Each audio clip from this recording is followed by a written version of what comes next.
Seriously? Okay, goals. Yes, yes, yeah. Well, This is hello. yeah, I thought you'd like that. Okay, I'm gonna live in your wife's closet now. Live. I'm channeling it. I'm channeling it. I'm envisioning it. It's gonna happen. How are you doing, Armand? I'm doing great. How are you? I'm doing good. It's a pleasure. It's so nice to finally, talk to you and meet you virtually. So it's a pleasure. Good, good, good. Great. Okay, I want to dive into you because there's so many cool things here. I mean, art, Mhm.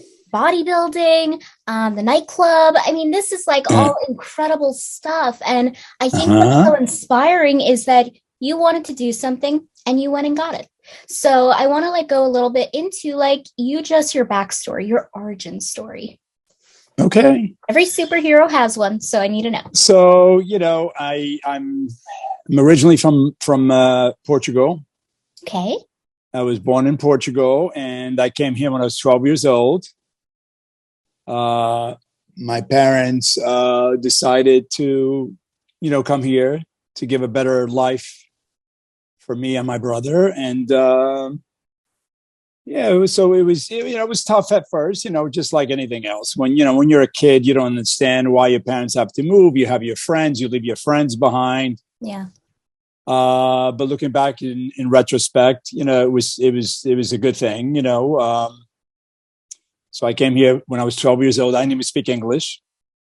And just like any other child, I had a dream, and I visualized that dream. Just like, I mean, that's really one of the most important things to achieving anything you want in life, is to really know what you want, and Yeah. deciding what it is that you want. A lot of people, when I give speeches and when I give talks about motivational speaking, a lot of people ask me, how did you become so successful? And I say to them, well, what does that mean to you? What do you mean? Because it's so, being successful is such There's a so many subjective. assets to it. I mean, it's not just Yeah. money, it's mentally No, no, no, successful, no, no. everything. Right. So, I mean, obviously, being successful is so subjective. It's Yeah. subjective to you. So I always say to them, I always say to my audience, write down, 5 things that you would like to accomplish. What is it? What would make you happy in life? What is That's that you want to? important. What is you want to do? So when I wrote my book, I kind of broke it down to everyone, because I always, I've always been asked the same questions. How did you become so successful?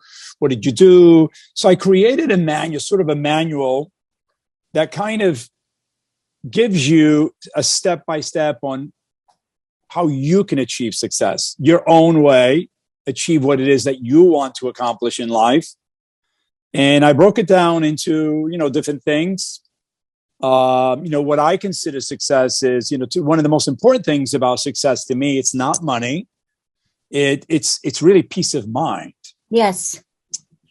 And I think that should be number one priority on most people's lists, because no matter how much money you have, if you don't have peace of mind, if you don't, if you're not, You'll never be happy. yeah, if you're Money is not not happiness. psychologically, yeah, exactly. Yeah. If you're not psychologically healthy and Yeah. psychologically stable, Mm-hmm. you know, you're just never going to be happy. You know what I mean? So Yeah. it's real important to understand, the dynamics of what it is that makes you happy, and I can say, that at this point in my life, I am truly happy. You know what I mean? It doesn't mean I'm content with myself, because I'm always striving. You're working on yourself, which is good too. Always striving to improve. I'm always striving to reach new heights in every aspect of my life. But I'm very happy with, who I am. I'm very comfortable with who I am and what I've accomplished. But I'm still not 100% satisfied. Meaning, like, I have this insatiable desire to continue to thrive in every aspect of the word. You know what I mean? Yeah, Most people my good. age, yeah. Most people my age will say, I'm too old. I'm too old. but I really believe that I'm not too old to do anything. You know what I mean? I'm never too old. You're never too old to feel better about yourself. You're never too old to improve. You're never too old to be happy. You're never too old for all those things that I write about in my book, you know. So that's a very important message, though, that you know, you should always strive to better yourself, and if something's not making you happy, you do have the power internally 100% to work on that. You know, 100%. other people come into your life who might try to take your power, but you at the end of the day always have that choice to say block, goodbye. And that's very highly important. Now, what interests me is I did see some bodybuilding and I thought you were like, whoa. Really? Well, yeah. So there was a part of it. There was, when I was growing up in America, you know, when I first came to America, I was bullied, you know, and it was okay. You know, looking back, everything that happened to me really made me who I am today. So I look back in retrospect and I say, thank God I was bullied. So I'm the type of person that I see everything as an opportunity. I've never been a victim of anything. I've always been a survivor. Anything negative that happened to me in my life, it made me stronger. You know what I mean? So growing up, I was bullied. I was picked on because I didn't speak English. I was too skinny or whatever. For whatever reason, you know, as a kid, I didn't understand why people were being so mean to me. So I decided to work on myself. People were calling me wimpy or whatever. So I decided to, you know, and I looked at myself in the mirror and I really thought I was skinny, you know, so I wasn't happy with myself. And I decided to work out, to gain some weight, to gain some muscle. And so you became bigger and better than them, essentially. Well, yeah, I ended up really, my body responded extremely well because I've always, you know, I've always, even when I was in art school, I've always put a lot of effort into everything that I do. And I've always learned how other people have accomplished the things that I want to accomplish. So very often what you want in life has already been achieved by somebody else. You can easily read about how they achieved what you want to achieve. So what I did is I read a lot of books on my journey to becoming, you know, to gaining weight. Because initially I wasn't trying to be a professional bodybuilder or anything. I was just trying to gain a little bit of weight. So I picked up books on, you know, bodybuilders at the time that I looked up to, such as Arnold Schwarzenegger and Frank Zane. And I just read everything that they wrote about how to, you know, gain weight, you know. So I pretty much learn different methods and I apply those methods to my own body because, you know, we're all different. You know, you can, if I tell you what worked for me, doesn't necessarily mean it's going to work for you, Very but true. You should try.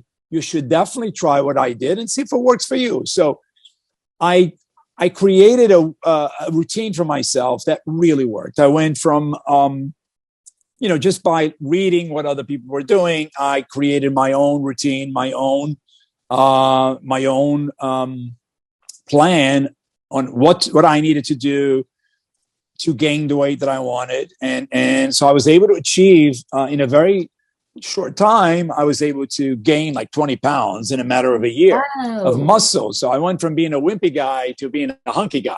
I see you, Armand. I see you like moving over there. Okay. Well, but you know, that is very inspiring. I'm not trying to be a bodybuilder anymore at all right now. I mean, that's not my goal in life right now. I mean, I did it. I've done it. You. Yeah, it was still part of me. And I will always be in shape. I'm not trying to be a huge bodybuilder like I was before, because at the time my goal was to be the best bodybuilder in the world. So I worked out to have bigger muscles. Right now, I just work out to be healthy. That's good. And I work out to be fit. But anyway, so, as a kid, I was not happy being skinny. So I decided to work out and put on some weight. And of course, I immediately gained the confidence that I needed to not only stand up to these guys who were bullying me, but also I learned so many valuable things about the journey that I still apply today.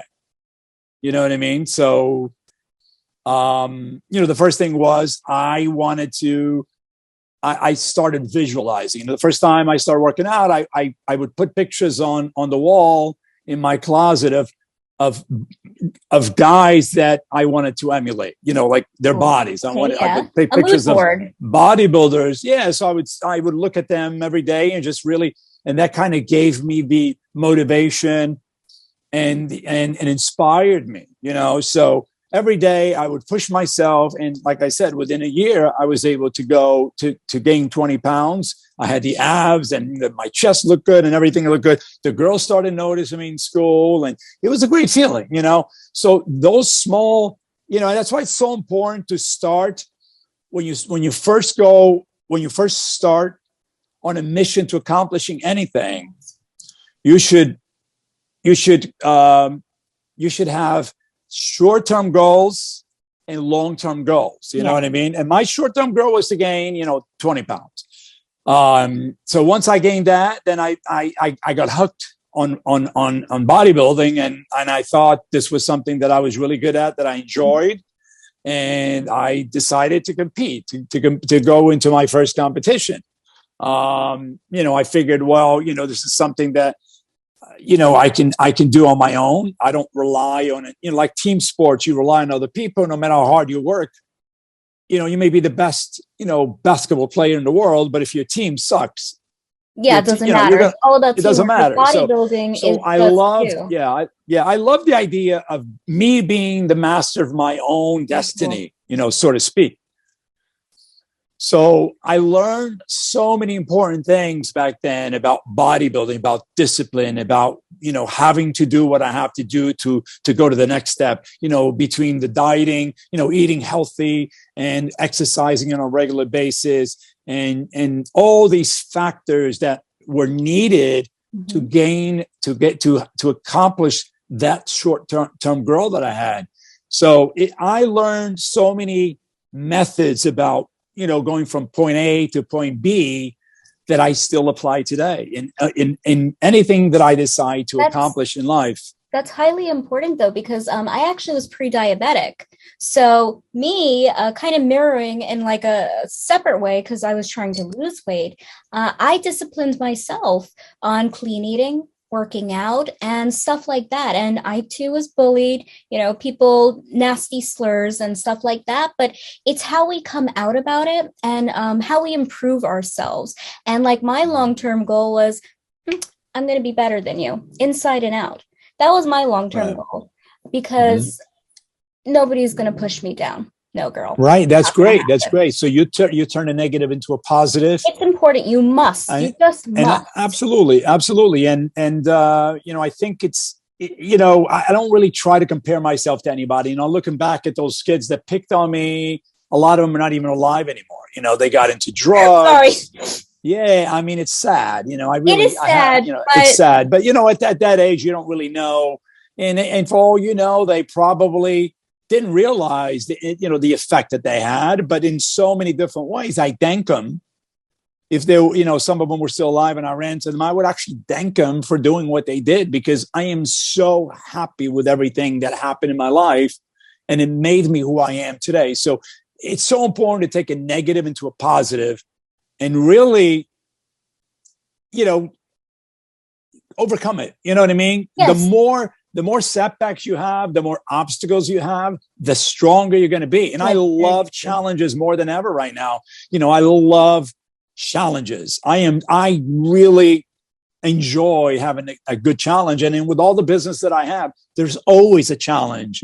And where most people would probably, if they encounter the challenges that I encounter every day in my business, if a lot of people would see the setbacks that I go through, they would probably quit. But it just makes me stronger. You know what I mean? I developed such an incredible system of overcoming things, and I actually welcome challenges now. You know what I mean? So my mindset is so different now. I'm not like when I was younger. I wasn't sure of myself. But, as you develop your skills and you start accomplishing all the goals, I go beyond all the goals that I accomplished. I mean, I never dreamt in a million years, growing up in Newark, New Jersey, in a 1-bedroom apartment with my family of 5. I never imagined in a million years I would live in the kind of house that I live in. I would never imagine I would drive the cars that I drive today. You know what I mean? So I took my goals beyond anything that I ever expected growing up as a teenager, as a kid, growing up in Newark. So I think it's important to have challenges. And I really think anyone that wants to accomplish anything, you should be prepared for challenges. You should be prepared for setbacks, and you should welcome them with open arms, because every time I have a setback, I learn something new. And you also learn more sometimes from not accomplishing what it is, what you want right away. You know what I mean? So it's a journey. Remember, success is a journey. It's not a destination. And my life is all about, pushing myself in every aspect, Yeah, that's entirely true. I mean, I will say as a counterpoint, sometimes some things that happen in life, I think it's only human to ask why. I think it's only human. And I think to accept that is also very good, because to deny your emotions, it's not good either. I mean, I don't know if you read, but I have been cyber stalked for like 5 years since I was a minor. They've done lots of stuff, and all I could say is why.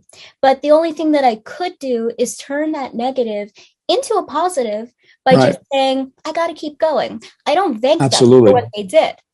But absolutely, I keep going because that's all I can do. Keep living. But they're doing that because they feel threatened by you. They feel that a lot of people don't like themselves. How are they going to like you? You know what I mean? So you have to understand where they come from.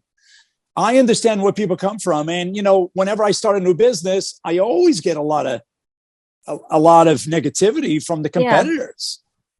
I get so much negativity from competitors. People will say the most awful things. But I'm too busy to be listening to any negativity. Yeah. The best thing is to ignore the naysayers. Really just focus on you and focus on you accomplishing your goals. I don't have time for bullshit. I don't have time for negativity. And online, this day and age, everybody and their grandmother hates you with fake accounts. Yeah, exactly. So I can't worry about that. As long as the majority of people, as long as I like myself and the majority of people like me, I get so much love, and most of my messages are positive. I get people direct messaging me, thanking me for making their day, for inspiring them. So 90% of my messages, 95% of my messages are positive. So if I get 5% of my messages that are negative, I can't worry about that. Well, you know what I mean? True. This is true. In a cyber age, something like, you're ugly, that is not a thing. But, I will send you the link because I'm working on a documentary actually called Project Boyish. I lost brand deals because they wrote the brands like letters, fake information, deep fakes, some things you can't ignore, Armand. And it sucks. Wow. But along with your message, you got to keep going. Now, what I want to know about is the nightclubs. I want to know how we so this is how it all started, as a bodybuilder, because I started working out at 17 years old. I was really skinny. I was 145 pounds, and I'm almost 6 foot tall, so I was pretty skinny. So I decided to work out, and within a year I gained 20 pounds. And next thing the girls are saying to me, well, you look great, you should dance, you should do this. I didn't have a lot of money growing up, in Newark, so I needed a part-time job. Okay. And I was working at the time. I think when I started dancing, I was about 21. I was working as a bouncer. All right. At that time I was making, I don't know what I was making, like $60 a night or something like that, $80 a night. But I was working like 8 hours, risking my life. And then I had a friend from school who went to the same school, was driving a really nice sports car and always wore nice clothes, nice designer clothes. And I was like, dude, what do you do, man? I see you. What do you have? Are your parents rich or something? I need to know. Tell me. Yeah, because I'm like, I want that. Like, I want some of that. Yeah. So he's like, yeah, man, you should do it too. You know, you look great. Why don't you come with me? And I says, well, I don't know, you know, because I was kind of shy at the time. But then he invited me to go with him to work. It was a club called Escapes out on Long Island. It's no longer around, but so I went to work with him, and I was just standing around. I was wearing like maybe like a tank top. I don't remember exactly what I was wearing, but something showing my arms and revealing my body. And so I was just standing around watching the show, and the girls just kept coming up to me with dollar bills and $5 bills, kept putting dollars all over my body. I ended up making more money just standing around in that one night than working as a bouncer. And I'm like, this is fun. I'm around beautiful women. They're tipping me. This is the best job in the world. So then so I was like, wow, this is amazing, you know. So I decided to dance. And you know, at the time, you know, there weren't many club companies. There was Chippendales and Escapes. And so I was working for Escapes, and I would work like 3-4 nights a week. And it was a great opportunity for me because I didn't have a lot of money. I was able to go to school. I was able to study. I had a lot of time to study, and I still made money to pay my, you know, to pay my bills, to pay, you know, my clothes. And, you know, I was able to buy a car. I ended up buying my first house when I was like 26 years old, 26 or 27 years old. I bought my first house. That's awesome. With the money that I made from dancing. So for me, I needed a part-time like that because I had, you know, I was a bodybuilder. I was trying to be a bodybuilder. I was going to school. And what I loved about dancing is that it really didn't take up a whole day. I could do it at night. Mm-hmm. During the day, I could still go to an audition because I was trying to be an actor at the time. So it was a fantastic part-time job for me. And one thing led to another. You know, Escapes ended up closing, and then I decided to. I think this was after I, you know, ended my bodybuilding career. I was like, what am I going to do now? And I decided to just create my own male dance reviews. And I created Hunk-O-Mania in 1998. And Hunk-O-Mania, I mean, you know, you've heard of Hunk-O-Mania. It's all over.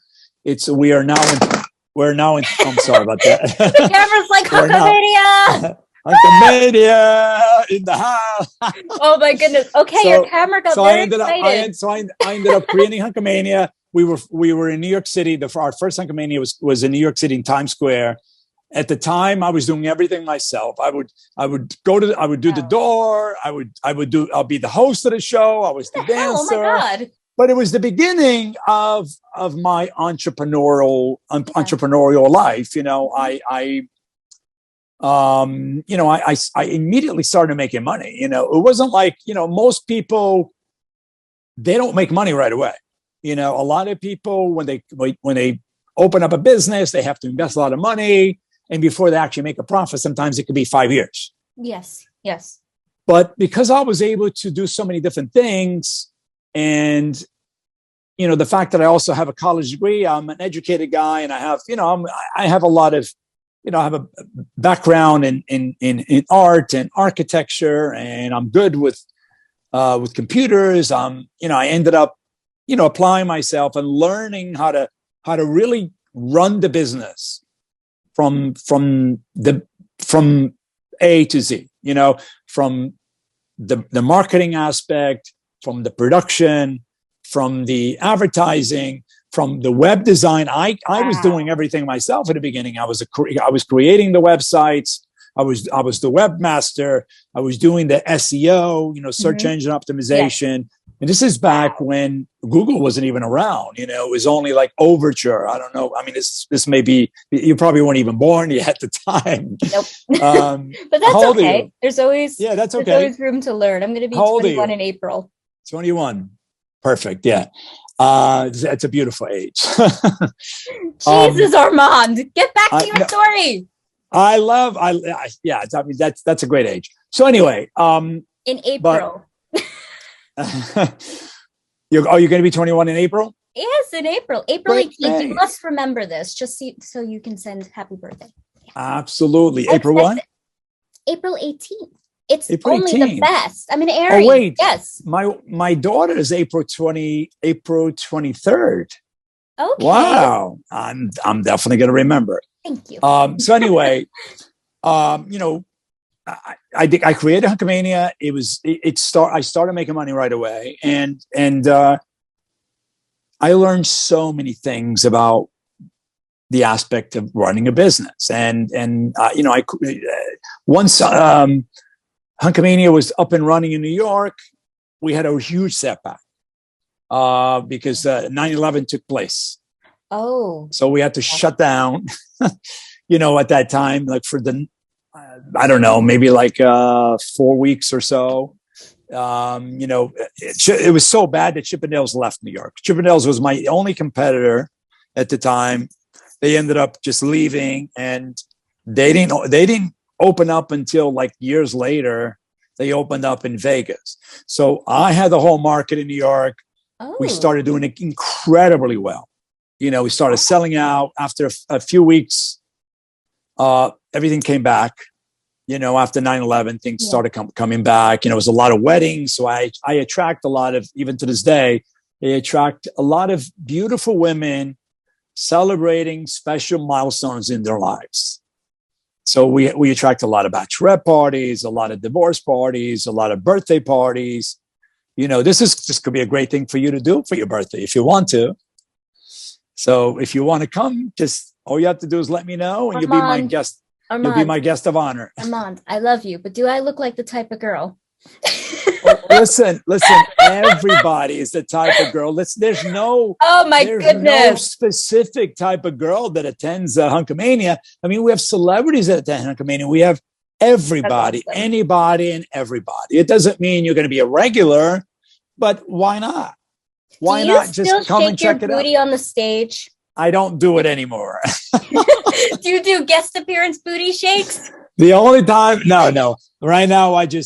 I don't do a little bit of twerk. I'm behind the scenes. Oh, you are okay.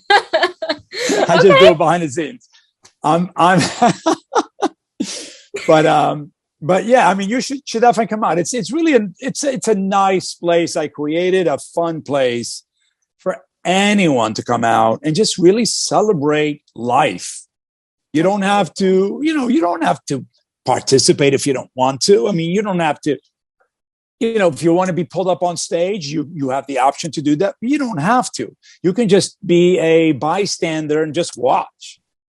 You know what I mean? Really cool. So it's a great place. It's a great place for everybody. You definitely developed a very wonderful empire of your own. I mean, your story it's very inspiring, Armand. I mean, how you have over time just created this empire in New York, and you've expanded into this sort of motivational thing, which I really do like. I like that for you. I do. Right. I think that it's important, mental health, mental hygiene, and just that message of don't give up because somebody else told you to. Don't. That's so true. Never give up. Never give up. So vital. So what would be your message to any young entrepreneurs out there? So my message is to really decide what it is that you want. So you first have to decide, you write down what it is that you want in life, and then you just find a formula that other people have done to accomplish the same thing. You don't even have to create something new. You just have to follow what other people have done. You decide what it is that you want, and then you do research, go online and find out who has accomplished what you want to accomplish. Wait, so in other words, if Lillee Jean wants to become the president of the United States, she could do it. Okay? 100%. 100%. I love the message, though. It's so important that you can do it because somebody else did it too. And there's no reason why you can't. Yeah, if that was my goal in life to become the president, I would read every book there is to read about other presidents, about their lives, about their backstories, how they went from point A to point B to point C. It's a process. You learn the process and you apply it to yourself, and you never give up. You always, you keep pushing. You keep pushing. You keep improving yourself. You keep challenging yourself, but it's important to know what it is that you want. And the problem with a lot of people is they don't accomplish anything because they don't know what they want. They're confused. Yeah. I mean, that is a true point. There's nothing wrong with perhaps not knowing what you want in life, but at some point you gotta, come to Jesus and, what is your passion? What is your hobby? What makes you smile? I mean, Yeah, look, we go through phases. I mean, there was a point in my life I wasn't sure what I wanted. Yeah. And sometimes you're not sure what you want. But you should, if you're not sure and you really have to decide, you write down things that you enjoy. Oh, that's important. Yeah, you write a list of things that you like doing. What do you like to do? So you write down things that you like to do. And then you'll start analyzing you start analyzing which one of those things actually have a market. How, and if they have a market, if there are people looking for that, people willing to pay for that, how are you going to bring value to the marketplace? Very important. This is actually very important information because most people, they'll say just go with your passion, but I like the angle you're choosing to go with. Hey, let's just cut down to the chase. What money will you make? What will you bring to this industry? And how will you further things for not only you, but the industry itself? And that is actually absolutely very selfless in many ways. No one is ever going to bring you success on a platter. True. No one is ever just going to give you money, just for no reason. You have to bring value to them. Yeah. And I always make sure I bring value, whatever it is that people hire me to do, whether it be with my entertainment companies, I make sure they're happy. I bring value to them. If they're looking for, a burlesque show, because I have a burlesque show as well, I make sure I give them a great burlesque show. If they're looking for a male review show, I make sure I give them a great male review show. That's important, not just good, great. Yeah. You do the extra mile. Right. And I make sure if whatever it is that they're looking for, I make sure I bring value to them. If they're looking to hire me to promote something, I make sure I give them, more than they pay me. You know what I mean? Like typically if somebody hires me, somebody pays me to do I typically charge $5,000 for a post on a story. Okay.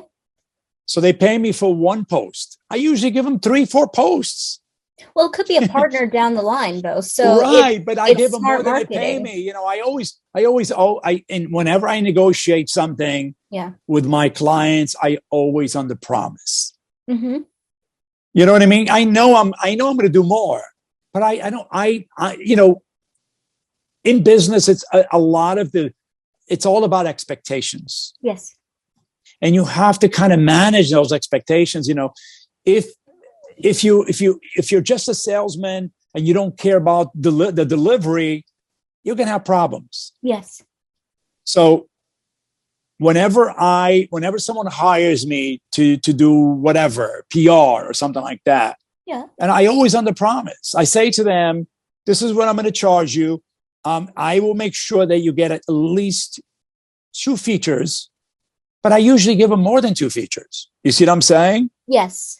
I mean, for me, I kind of do the same thing where I do like a blanket price and then whatever comes out of it, like if I genuinely love something, hey, you got it. And it is a partnership down the line that you could use. So actually it's smarter. It's better to work smarter than harder in the long run. Yeah. So and in life, and that's what it is. I mean, I do make a lot of money with all my businesses because I bring value to the marketplace. I bring value to the masses. You know what I mean? I do. Yeah, you make people happy.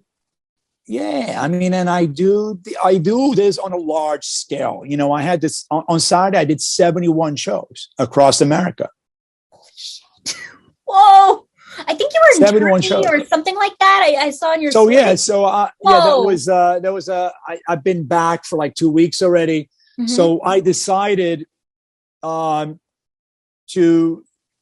improve my smile. I had good teeth. But it would. Natural teeth, how they look. They're not like, I thought my teeth could be whiter. Okay. So I decided to get my teeth done. I had other friends who had been to a clinic in Turkey. Okay. And Rudy, Rudy Bundini, he's a model in New York City. He actually works for me, and he went there like a year ago, and I was blown away by his teeth. I mean, his teeth looked amazing. I was like, wow, it's amazing. So when he did it, I saw what he looked like. I was like, I want my teeth to look like that. You know what I mean? Okay. And so they were nice enough to offer me the opportunity to go there, and so it was an incredible experience. They treat him extremely well. That's sweet. And the experience was beyond anything I imagined. Not only were they extremely competent, but they had a state-of-the-art facility, extremely clean, very, very, very luxurious looking. And they were able to do the job that would take me in America 2 months to do at least. They were able to do it in 3 days. Wow. So for me, that's like a plus. You know what I mean? When you go to dentists here, they'll do, like, if you want to do a crown, I don't know if you've ever done a crown, but it's very time consuming. No, they do one crown. I have a canine impaction, and every 2 weeks I get my mouth pulled. Pretty excruciating. But oh my goodness. Yeah, no, it gets pulled right from the back until it goes to the front. So yeah, I do know about time. Yeah. Certainly. So I mean, the doctors here are great, but it's, I just found the doctors in Turkey to be better than any doctor I've ever experienced in America. They're more humble.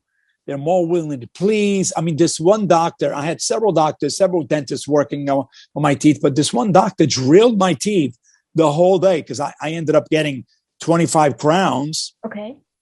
And that, they got to drill your teeth, your teeth, they have to drill them down, and then they put the crowns. But he did my whole mouth in one day, which is like unheard of. I have friends who are dentists in America, and they're like, no, we could never do that here. You know what I mean? So is it a health risk? Is that why they don't do it in America? No, not at all. Not at all. Because the labor here is much more expensive. Oh. People make a lot more money. The dentists here make a lot more money. Because in Turkey, a dentist will make like $500 a month. Ooh. Yeah. That's significantly, they're very underpaid. I mean, your work is incredible. You look incredible. Yeah. And you thank feel you so incredible. much. That's important. Thank you so much. And this clinic yes, is an amazing clinic that people from all over the world go there. People from America, models, all kinds of celebrities go there from the UK. I mean, you can look into it. And if you have anyone, any of your followers that are not happy with their teeth, this is 100% highly recommended by me and many other people. Well, that's very cool. So going forward, is there anything we can expect from you? We could see a magazine cover, a show coming up. Yes. So it's I'm going to continue to inspire everyone. Good. I'm going to continue to provide, the best content, the most inspiring content. And I'm going to continue to challenge myself to new heights. I want to see how far I'm going to take this. I'm going to continue to improve myself in every aspect of the word. I'm going to continue to, I think I'm in the process of putting together a new book. Oh, okay. Do we get any sneak peek at what it might be about? So it's sort of a continuation of what my first book was about. My first book is entitled Unparalleled Success. Yes, yeah. Your viewers can buy it if they decide to buy it. They can buy it on Amazon. It's a great book, and it really, it's a book about my process of going from poverty to being to creating multi-million-dollar businesses, and what I did to go from point A to point Z.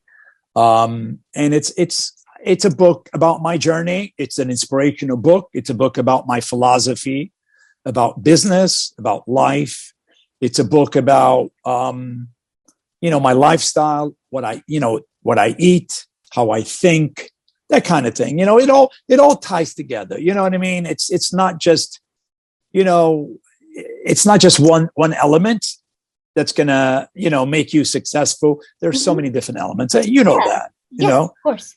Even with your business, you're constantly, I'm sure you have to eat a certain way too, right? Yes. I mean, of course, I started out as beauty content creation, but to be honest, I have rejected the beauty community. Very, very vile. I mean, really? Oh my goodness. They can. But you're so nice. You're always so pleasant. I will send you the link.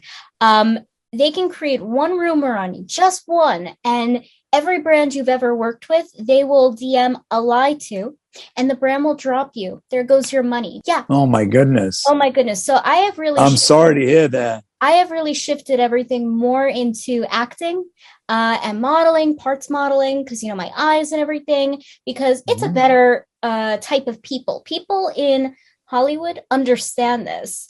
People on the internet, they tend to be just a different breed, so there is certain things you have to discipline your brain with, to discipline about how people are going to treat you, how you want to look, how you want to act, and what you want to ultimately be.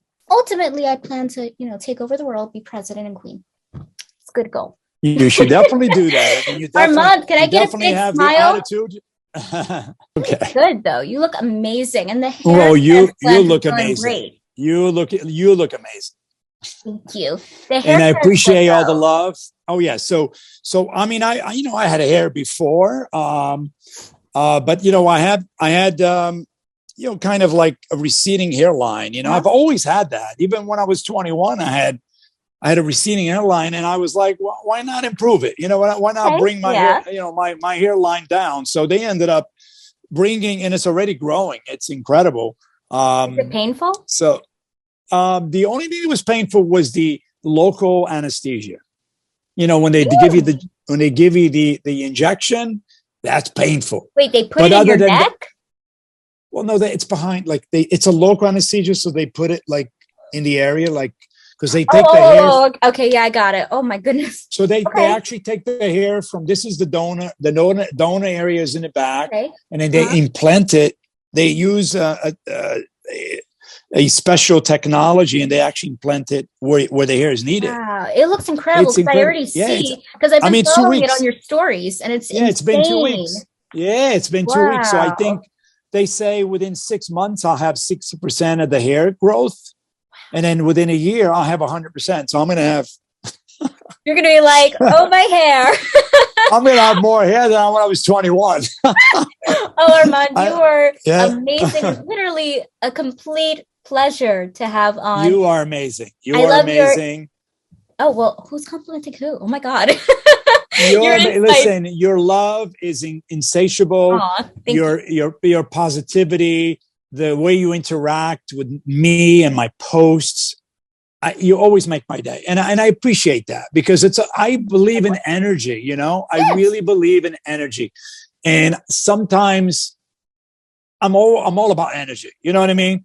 And I may not receive the same energy that I'm giving to someone, but I always receive that energy back from other people, from the world. You know what I mean? So your energy is incredible. It's a lot like mine. You always interact, with me in a pleasant way. So I typically don't have a lot of time for interviews, but when you invited me for this interview, I said, I got to take the time to speak to this beautiful young lady, because she's beautiful inside out. So I definitely did not want to miss it. Thank you, Armand. I know. And that's sad. It's sad that happens. And, the victims, they definitely need our support. You know what I mean? Yes, we should really give them our support, our positivity, our encouragement, and let them know, hey, I used to be one of you. Look at me now. You know what I mean? I survived. We survived, and it made me stronger. It made me stronger. You Armand, know what I mean? Go kick some butt. Thank you so much for coming on. Okay, baby. It's a pleasure. Bye. Bye.